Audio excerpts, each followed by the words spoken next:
Joining me today are a group of young people that have chosen to stay in their region to develop it and make it thrive. Rural-urban migration remains one of the biggest challenges of Uganda, where very many of us, including me, have chosen to go to Kampala in search for better opportunities.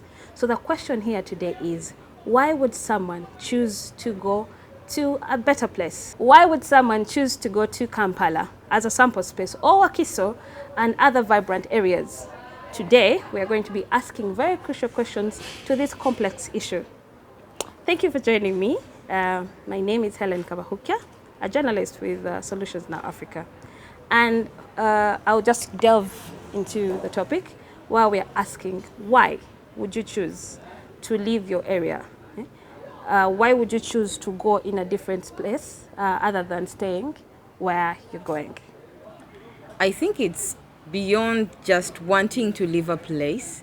I think it goes into the mindset that has been cultivated for ages, that there is a kind of westernization, I call it actually a pre-colonial mindset that probably working from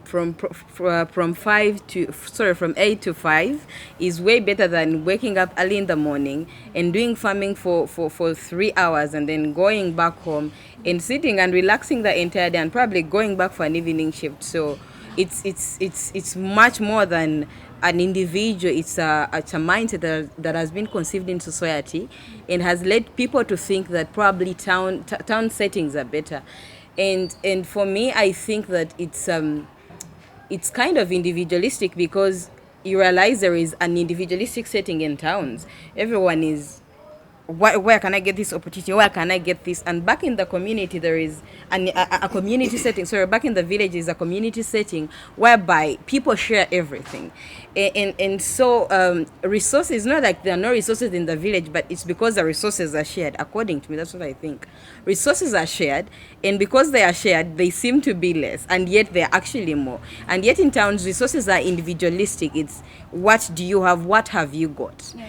And so I think for me, it's about us resetting our minds, renewing our minds to again come back to the community setting, other than looking at things as in an individualistic way and moving to towns to actually gain for ourselves. Because in most cases, we realize that as young people, when you move from the village to town, in most cases, it's not going to give you all that much resources to even take back into your community. No, what you're going to be working for is entirely going to be consumed in the town space, and you find you're creating no change or even impact in the village. So according to me, I think it's a mindset shift that should be actually shifted back. Yeah, thank you. Okay, now the question now I'm going to ask, how many of you, by show of hands, have left your regions away and maybe traveled to another place other than Gulu?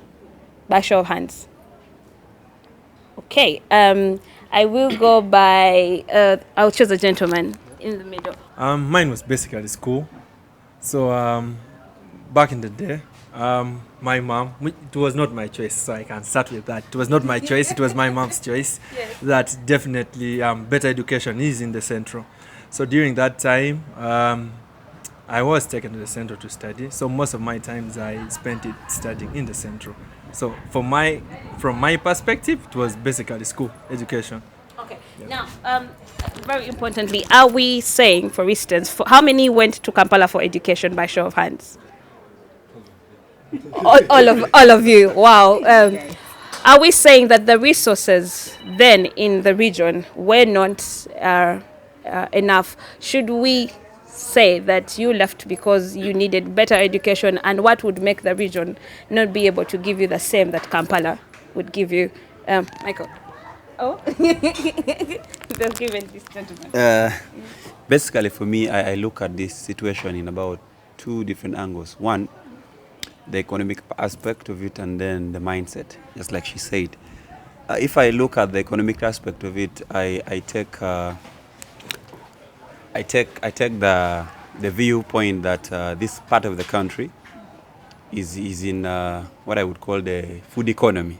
I mean, people get money and it is hand to mouth. The circulation of money in this economy is little compared to how Kampala is.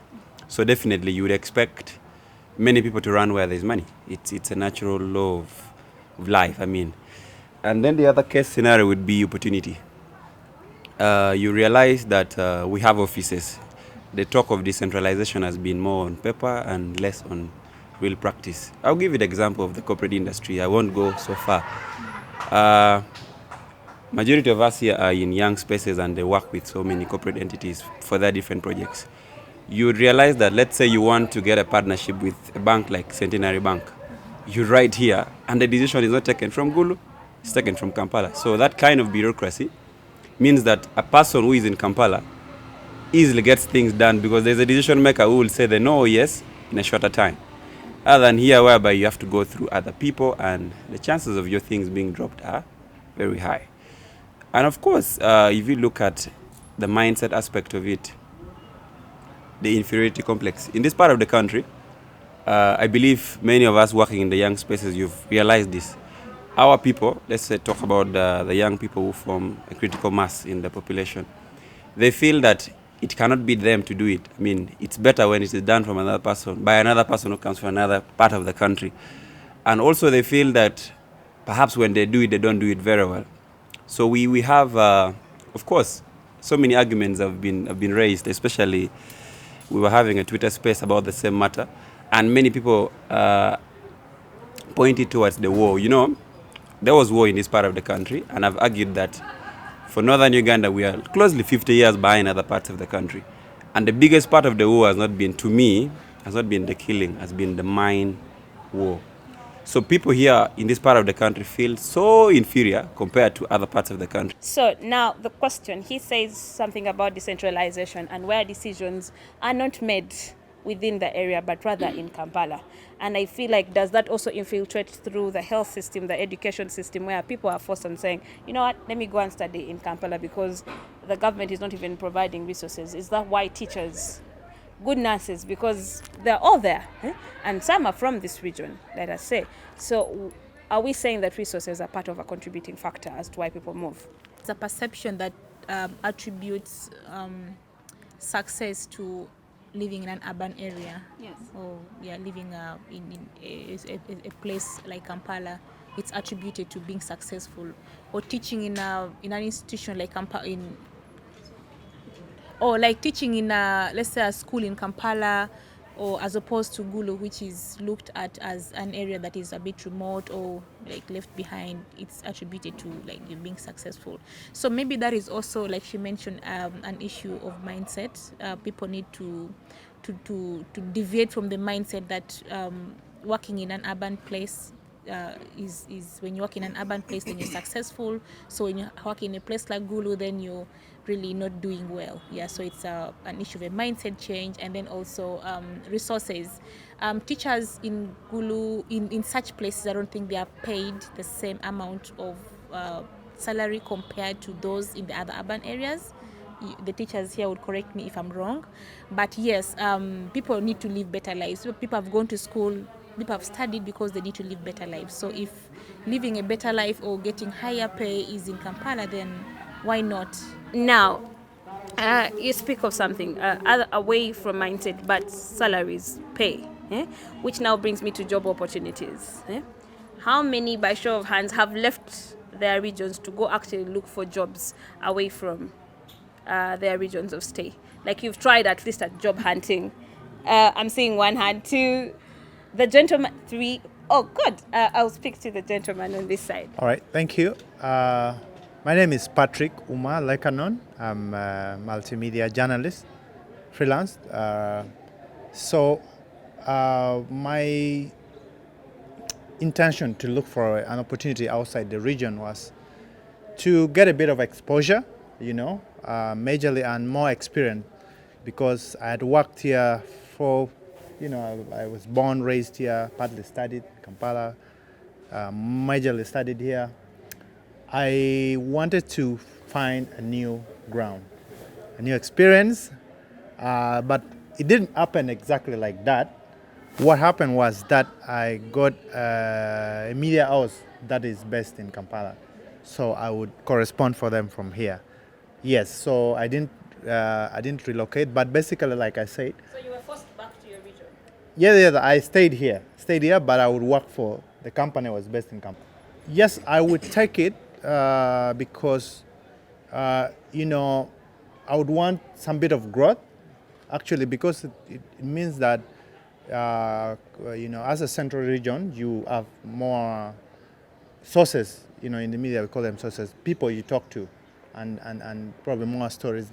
I'm not again saying that we don't have stories here, but I feel like over the last 10 years that I've been in the media, I think that as a person I need to grow, But I know that everything comes with, as a believer, I believe it comes with God's timing. It's the perfect timing.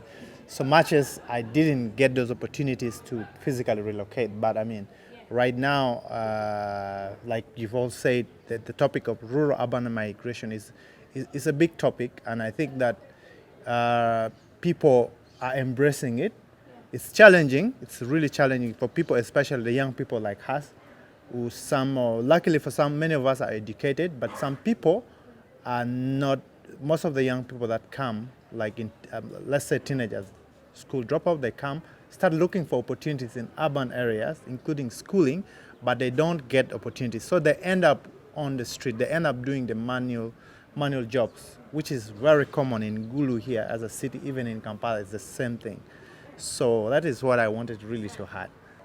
So I think I deviate a lot to the nom. I've had chance to work outside Gulu, and I have turned it down. And then I recall this one incident at a job interview. They asked me, if we were to take you to Mbarara, would you go and not Gulu? This was a company based in Kampala and recruiting for Gulu. And I said, no, I'll stick to Gulu. And they were like, why? I just said, I feel like home. I want to do something at home. And for them, that was very strange that I was not willing to move outside, even if the pay was better. And for those who have been in Gulu for a while, from school, I've just worked in Gulu. The work there I do goes outside Gulu, but I'm fully based here. So, but I can relate a lot to why people move out of the rural areas or their communities and move to the city centers. One, for me, I feel it's amenities. It's a very big thing.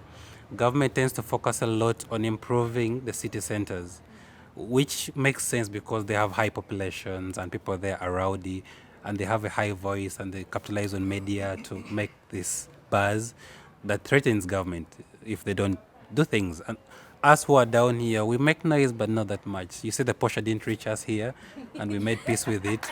And the Kampala guy is good. So you see that the amenities are prioritized for those who are in the city centers. Roads, water, electricity. We're having load shedding here like nothing. You'll find Kampala is a lot better. So for me, I think it's amenities. And then the second thing that I see that is very big is exposure, which is the basis of growth. If you want to grow, you need to know the possibilities of what exists in your space, which are always in city centers, because every big development goes to the city center. So for me, people will go for those amenities and the exposure that comes with it. From my side, I'm not sure who to hold accountable 100%, but I think the number of parties that could have contributed to a better way of service provision, and we as government being in charge of everything, they take the biggest share of what should be done or what ought to be done in improving these amenities, either in rural areas or city centers. But also I think with our mindset, even now that government is trying to improve things, look at Gulu itself, look at Fort Portal, look at Mbal, look at Mbarara, things are better compared to back in the day, but the mindset of these cities coming up, very few of us have adopted it, and you'll see a couple of gentlemen here that could have opted to go. They're saying, okay, the city is growing, and they're coming back. But majority of our brothers are stuck to staying in Kampala. What are some of the contributing factors that has made you stay home and say, I want to go back to Gulu, I want to go back to my region? And what were the factors? Can I answer the previous one first? Yeah, it's okay. Yeah, so my name is Michael. I think government has contributed immensely to people moving to urban centers. One, people have talked about opportunities, but also services. You can imagine for someone living in Agago, and there is no district hospital in Agago. The schools you find in Agago are all terrible, except for what the missionaries have done. Take a place like Lamour, if not for the refugees, they wouldn't even be known. So people move because they need services, but also the government hasn't distributed resources equally. Look at all these new districts coming. In Western Uganda, you find very small districts that have an MP, the district MP, a woman member of parliament, and probably another MP, and lots of resources are there. So these very minute administrative sectors have been created. But if you come to Gulu, for instance, you would drive through lots of kilometers before you enter another district, which if this was in Western Uganda, there would be so many administrative units. So people now attribute services to the respective units that you have. So many people think that if we have a town council or we have a district, that comes with lots of resources, which is not equally distributed, going by what we see now. I have worked in a few districts, but then ever since I moved back to Gulu, I've never wanted to leave. In fact, when I left Kampala, I was so glad. Here, I don't meet any traffic jam when I'm going to work. Thieves are not hassling me. I leave home at 8, and by 8:15, I am at work, really. In Kampala, you cannot leave home at 8, especially if you work across town. So, and also there's potholes in Kampala, just to be clear. But yeah, so coming back to what you asked, I think ever since I was moved back to work at home, there has been the need, and I felt like I could help. I could fill in the void. So where I am, there has been no desire whatsoever to leave Gulu.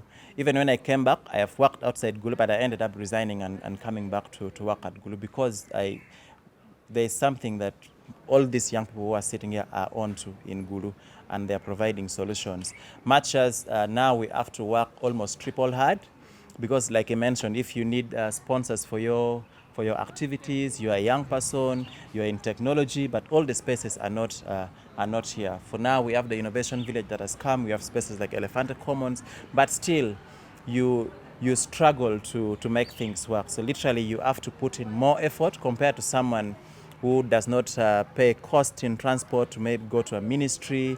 Now here, if you just need to register with the NGO Bureau, for instance, you have to go up to Ministry of Gender. Then you get a recommendation. That will not take a day. So if you live in Kampala, this would just be you drop, you sit back home and wait. So literally, it's difficult for people here to get services quickly. So that would make people move. But if you're determined, you stay and try and build things. I don't think Kampala and the other towns started from where they are now. We'll definitely get there, but it will just take much more time for us to get there. But also if we have a caring government that does not focus on playing politics all the time, because I mean, even if a district is created today, look at Amoro. Now they're fighting for another administrative unit, and even the one that is there currently is not yet like fully functional. You find that almost all the civil servants in Amoro have to commute from Gulu nowadays. So it's just difficult. People just look at what benefits me from the political perspective. If we have our son who is eating, if we have we are happy to say that we come from this new district because we know they are going to have an LC5 chairperson, an MP, and all these things. But does the common person benefit from it in any way besides being a part of the number? Let's say we have this number and then we need a new administrative unit. So yeah. So I'm hearing resource distribution, secretarianism, segregation in resource distribution also. And as young people that have chosen to stay home and work, what are your driving factors? Even given all these challenges, what are some of the factors that have driven you and said, you know what, we have scarcity, we don't have resources, we cannot trust our leaders, but we're going to come and make a change? I think to me, the motivation to me as a creative, I would say, I'm a filmmaker, is to, I think I've come to terms to just realize that my work and what I do is more than just money that comes into my account. And I've always, for the past 10 years, found gratification in actually impacting on more people and actually building like a whole army of creatives that are going to be able to benefit tomorrow. Like, for all these young people sitting around here, I think they're doing just amazing work in line with what they're doing. I also don't think we are going to benefit as much as we are supposed to do from whatever thing that we are doing. But I actually think what is more gratifying is we know that all these sweats that we are dropping today is going to give somebody who is coming tomorrow an opportunity that we didn't have. And so for me, it's just like to just wake up every single day and be a part of building of something bigger than myself, bigger than even like the community where we come from. Some of the things that we were actually talking about earlier on about the resources and stuff like that, I also think we just need somebody, like some people to champion it. You know, like we are filmmakers here, but you don't find no cinemas in Gulu. You don't find no theaters in Gulu. So every single time that you think of these things, there have got to be somebody who should help to champion it. Yes. If we have to make sure like all this the infrastructure grow, somebody have got to be there. And to me, I just feel like I've chosen, and I will still continue to choose to be here because I actually think the impact that my work and our work is trying to create is something that's going to make our society much more better. Okay. We have had the war of mindsets and the war in general that lasted over 2 decades. Which percentage do you think did the war contribute to people moving? And ever since the war ended, can we say that when the war ended and with the region starting to develop, has it contributed to people moving back home? And in the next few, in your own opinion, do you think that we shall have an influx of people continuing to move back home? In terms of percentage, I can't really rate, but let's say due to war, yeah, it contributed to a lot of people moving out from their homes and looking for opportunities and jobs out there. But let's say since everything is at peace right now, most people came back, but still, as my colleagues do mention earlier on, it's a mindset. So having this mindset of, let's say, that is a developed city, and then we have this and that, resources are all there, you feel that people are moving out of where they are. But let's say in the next 5 or 3 years or maybe to come, I think most people will get back home. Let's say, for example, me, I'm a creative and a dancer too. So I've never had this mindset of me moving out of where I am because let's say in the dancing, we have less platform. And as I speak right now, let me cite this as an example. There was this funding that came in, and actually it's for, let's say, it came for Ugandans. But you find that this funding were all misled and misused only in the central region. It never reached Gulu. Why? Because they feel like other parts, the only developed country, or let's say developed part in Uganda is only Kampala. So they have misled the funding and here and there. So you find that northern Uganda, whenever there's any platform, you find each and every dancer or another creative, they do run to Kampala. So me, I stuck back and I was like, no, if everyone is running back those sides, who will create platforms for us down here? There are new generation coming on, and then we need these platforms. So, but as all these people mentioned earlier on, home is home, yes. And home is always the sweetest place to stay at and in. So if we do tend to run away, let's say there's no one who will develop this. So in the next 5 or 10 years to come, I think everyone will come back home, and then we develop it together. You see, we have been discussing these pertinent issues that are rotating around our environment.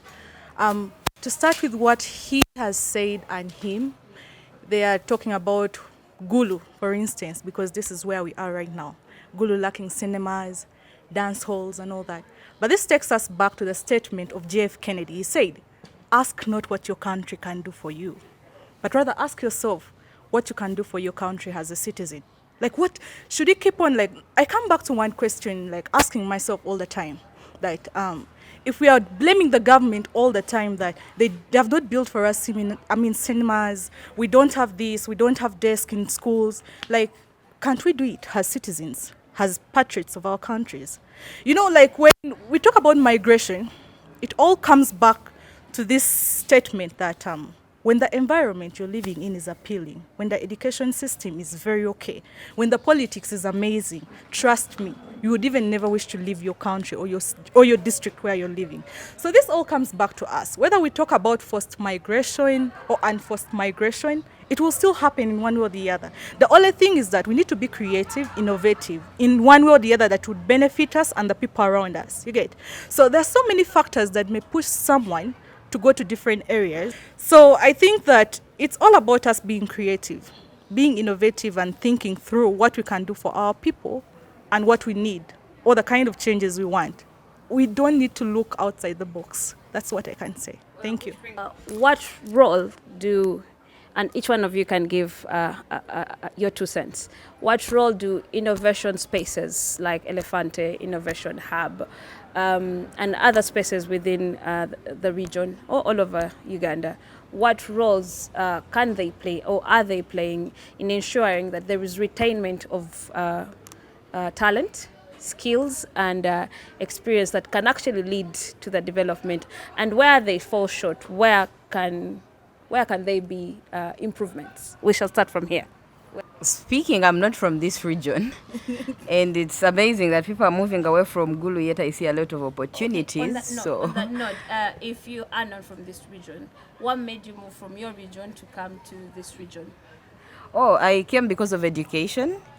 And honestly, I was not happy about it at first, but after my education, I decided to stay because I think I can thrive here more than in Western Uganda.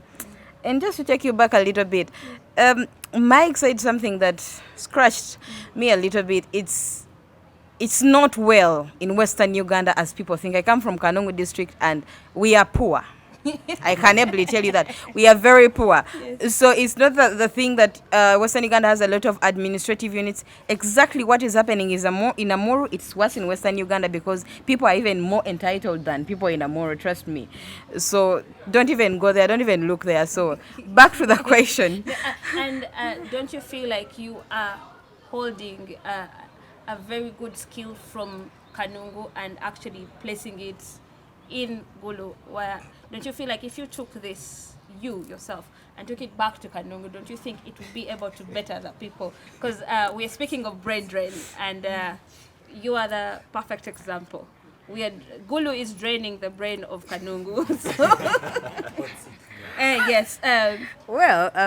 This is a hot seat indeed. But, okay, honestly speaking, I need the experience. I need to first grow before I can impact Kanungu. If I finished my education and went straight to Kanungu, trust me, I would not have the impact I would have for the 6 months I've spent working in Gulu, because I work with Backup Uganda, and probably the knowledge I've acquired about learning disabilities and difficulties right now, if I went back to Kanungu, I would probably impact more. So actually, for me, I should be the topic of discussion, because I'm actually benefiting from this, which I call a city, compared to where I come from. Yeah. According to me, there are very many resources here which I cannot access if I dare move out of this place. And according to me, there is just a lot of opportunity here, and I think that there is a right mindset about the young people of Gulu that I can always tap into, because look at this generation, look at just this sample, a space of people you have picked. Different people trying to develop their area. I mean, what more could you want from young people? And what is remaining is that what I think is happening is that young people are being pushed down instead of being supported. And so if there are more people that are coming up to support young people, because young people of Gulu are very, very innovative. If you went back the other side, we are all about digging and planting potatoes and whatever. But young people here are venturing into areas which I cannot wake up one day and decide to be a dancer. Trust me, I do not have that confidence. I cannot. I love singing, but there is not one day when I've decided to wake up and start to be a singer. But there is something about this place that gives a thriving to very many different people. And what I feel is not about the government, it's about community to stand up and support these young people in whatever they decide to do, in whatever they like doing. Because if they do that, then you're going to be surprised at what is going to happen to Gulu compared to Kampala, actually. So yeah, that's what I think about. Still on you, what are some of the key takeaways that the people of Kanungu or the different regions, because they also have rural regions in different parts of Uganda. So what are some of the key takeaways that you know of this place that can be replicated in different areas to help the young people on that side? Exposure. Yes. I think that's the first and only thing that comes to my mind, is that there's a little bit of, well, it's not to the level of Kampala, but not even, there's a lot of exposure here due to the fact that the war has its very many negative impacts, and probably I might not be the one to explain that because I didn't experience it, but I think it has also brought a positive impact in that people have taken interest in this region, and therefore it has brought a lot of opportunities and exposure. For a person in Kanungo, there are very many things they cannot even begin to comprehend. They've been building one tarmac road from a very short area in Kanungu for the last 5 years, if I can remember. And there are no potholes here, as Mike said. So I think exposure is very, very key, because you can't start striving for things you don't even know exist. So I think what should happen is, probably why the voice is low is because there is no exposure. So if probably there was exposure in Kanungu, then we would start advocating for nice roads without potholes, or probably storied buildings. There are very few in Kanungu. Probably the children have never seen those buildings in Kanungu. So I feel like exposure is a great key and element. And also another thing is changing the education system, because it is draining us. It is just giving us this mindset of I cram, wake up, go work and sleep. That's all it is about. And in the villages it is worse, because what is there, what has been nurtured, the informal education, is being brought down with UPE schools that children are going to go to and actually just not learn anything, just cram a few things, and they even drop out because they cannot afford it, and they look at themselves as failures rather than being innovative people and trying to use the resources around them. So exposure and education change. So to answer your question, you asked about what innovation centers have done for the people in northern Uganda. I would speak for myself and then maybe a couple of individuals here. You see, where we are right now is a space that was given to some of us for free. The proprietors of this place saw a dream that young people had. We had aspirations, we had dreams to change certain narratives within the region. And because we had the ideas, but we did not have the capacity to execute that, we were given free space to house us as office spaces. And then we are also being given lunch at subsidized rates. Where do you find that? We are being given meeting halls for free if you are a partner. I mean, where do you get that? So the fact that we are being given all these resources is a testament that, yes, innovation centers, innovation hubs are here to support the young talent. There is also Innovation Village. We've held a couple of activities there. We've hosted events at the Innovation Village. Why? Because it's something that the youth, the young people resonate with. So holding an event in such a space would definitely attract the young ones, and then the ripple effects. You know, people getting inspired, people getting mentored, and in the long run we'll have a region that is grown, and people's mindsets have sort of changed. So yeah, I would say yes, these spaces are here to support us. Thanks. About Kanungu, I think we need to find out who the MPs and ministers that come from there, because probably they are just left behind deliberately. But other places in Western Uganda are actually doing quite well. Earlier this morning, somebody said they were driving from Barara to Uganda and they thought they were driving in Beverly Hills. So, and yes. We would have to debunk that. No, but it's actually true. I can back it up, and I can share with you the tweet. But yeah, so I think spaces like Elephanta Commons and Innovation Village, for us, it has provided for us stability, but also an opportunity to network, where you find many people who are like-minded and they are working together. You can bounce off ideas of each other, and then Ruth already talked about the meeting venue. So it's difficult for a startup to get up and start thinking about all the costs involved in setting up. You have to pay rent, you have to pay internet, you have to pay staff. So if you have a space that is giving you a space to work and you're not paying rent, but also you have free internet, okay, not free, but very subsidized, because here you have to buy those vouchers, but it's like a very subsidized.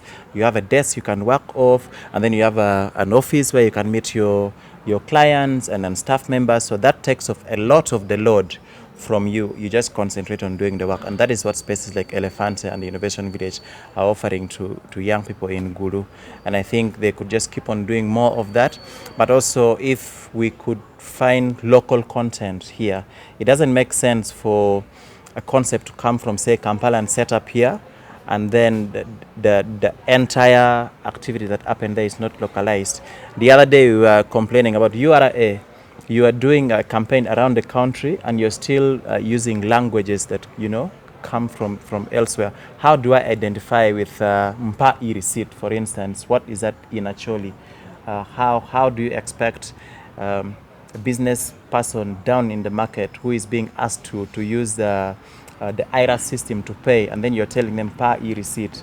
Do they even understand the language, for instance? And then you're giving prices because people who understand are presenting the receipts. So that is probably something that they can do more. But already there's a whole lot of opportunities that have been opened for us by just being around spaces like this. Basing from what he said, because on many occasions he has invited me to come and interact freely with his people. Hashtag, and I'm so grateful for that. And hashtag wouldn't have been possible, or its space wouldn't have been possible here without Elefante Commons. The last time I was interacting, or I got the chance to be toured around here by Queen, and he was telling me of the great things that they're doing for people and the partners that they have. So to a smaller extent, I would say I'm a racist. Like, I don't know why, but I told him, and I was like, how I wish an African had this mindset that you guys are having, because this place is ruled by whites. Like, do they own it, right? They own this place, right? No. Queen. Anyway, I'm just speaking basing from the fact that I thought maybe it was a white person who owns this place. So the opportunities that it has given to so many organizations really gives me hope and a mindset of transformation. That's what I would say. I don't want to say a lot, but that's what I can say. It has given us hope. Yeah. So I think I'll speak on a more realistic basis. I work with the Innovation Village as a community manager for the Northern region. And from what I've observed in the youth spaces, it starts with the mindset for young people. Oftentimes, young men and women were driven by good things. We want to attain a given status quo by a given age, by 30, married by this age, driving by this age. So it comes down to money. So what are these innovation hubs and centers doing? First is the opportunities they come with. The fact that they give us chance to collaborate with like-minded youths. There's a caliber of youths who are attracted to come to Elefante Commons, for one. There's a caliber of youth who come to the Innovation Village. It's not everyone. So the few that come, you know that they are growth-oriented. And when you get them in the same room together, there is creativity, there is innovation. And out of that comes self-employment. Now, I'm not talking about the other part of employment, the formal. That is left to a personal level. You decide to either get a job or not, and how you execute it depends on you. But the business angle, you need to have the skill set. The amenities should be in place. You need to have a crew that you can relate with and bring something to life. And that's the role that these innovation centers should be doing. And I think they're doing a great job. The Fante for itself here offers free office space. I come in a number of times and I meet a number of guys I chat with, and we brainstorm on ideas. Sometimes after playing volleyball, we have a bonfire here, and you can tell the stories we are having. There is growth, there is improvement, there is innovation in it. So if these centers can continue doing these co-creation spaces, I believe the rest will be left to us to now do with what we may, the skills or the connections we have gained from these spaces. I'm going to ask, what can government do in ensuring that people find their regions more resourceful and have the opportunities to really grow and change their environment? We'll start with you.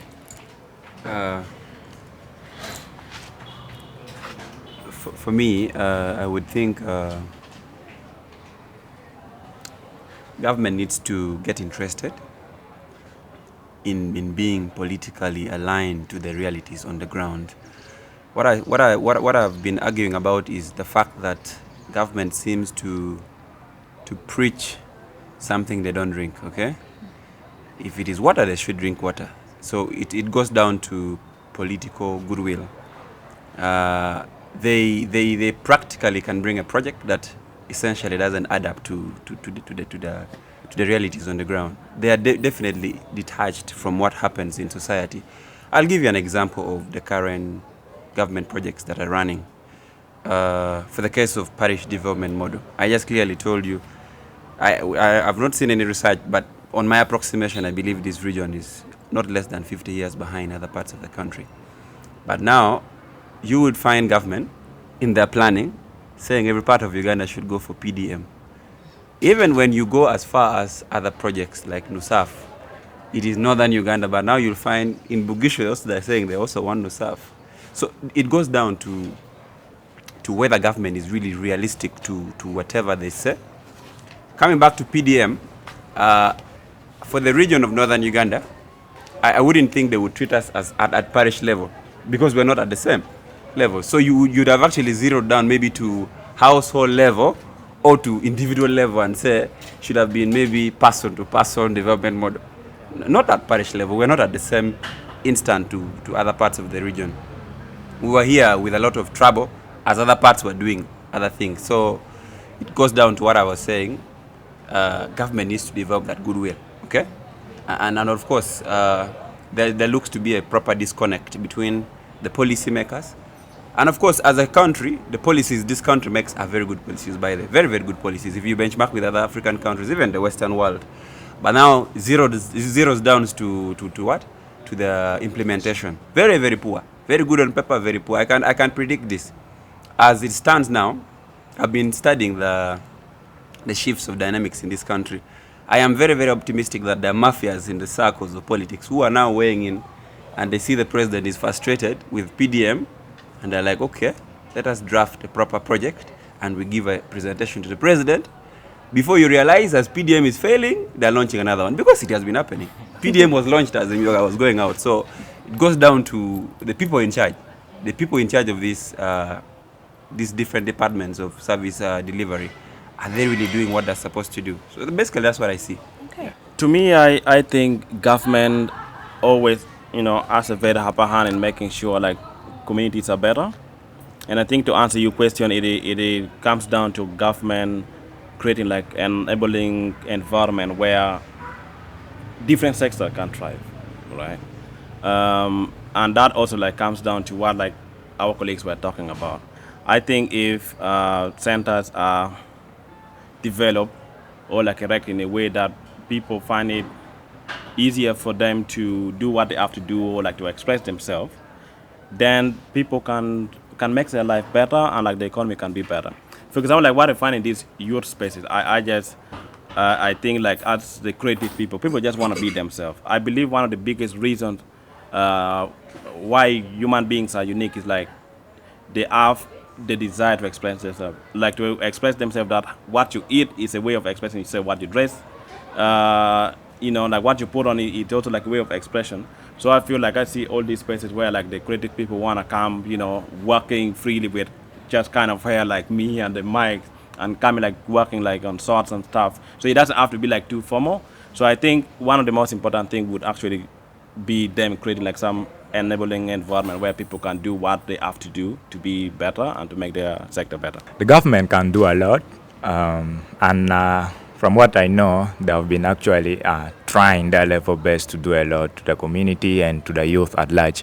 But then I wouldn't want to get deep into the government talks and here and there, because as he mentioned earlier, there are a lot of politics. Because you find that there's this funding that is coming direct to the youth or to the creative sectors, but it doesn't reach down always. So you never know where it is. But we as creative, what we do is a passion, whether you like it or not, because it's your passion and that's where you feel you are at peace at, and you do it because you love it. So in 10 years or 50 years to come, if you're still able, you continue doing that to the community. So the government, they're trying their best, but I don't want to go deep into because I feel like I'm good though without the government, but me myself, I'm a government too. So yeah.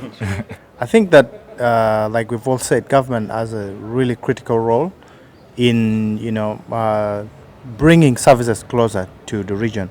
One, in terms of policies that, support creatives. We know there are laws, but some of them are not implemented. Laws like copyright, for artists and creatives, it's not very, it's not very oftenly implemented. There are lots of people producing content there that but they get pirated, they get stolen, and government doesn't come in strongly to, so such laws, and then, like bringing the regional centers, of innovation. Apart from, the private sectors, we have the innovation village, and then a couple of very many, NGOs and civil society.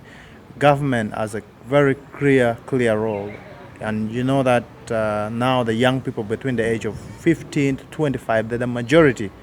They're the majority right now, and they will be looking for opportunities for jobs, and government can't give all those jobs. So it has to create a better opportunity for the young people. They are trying. They've really tried for our region, especially Gulu City. We've seen a lot of development come in terms of roads. Electricity is being worked on, but still it's a challenge. So I think I call upon the government to really, bring more services for the creative, because it is what is going to employ people. Look at this place. It has employed thousands of people, and many other people can actually come and learn from all these different organizations, and they go and impact their community. So if such places like Elefante Common, like Innovation Village, we have New Make, where I sit for journalists, we have the Refugee Law Project as a center, we have so many of these centers actually privately owned. And I think that when such opportunities have sprung in and come up in northern Uganda, we will see they are the engine, they're really like the engine of innovation in this region. You've heard the young people and you've heard their voices, you've heard what they've had to say. Resource allocation, segregation in resource distribution, and very many other factors, including electricity, education services, health services, and of course spaces for them to grow within their regions. How much more can we do as individuals, as government, and as different communities in ensuring that we retain the brains and the skills within our regions to sustain development? I'm Helen Kabahukia for Solutions Now Africa. Thank you.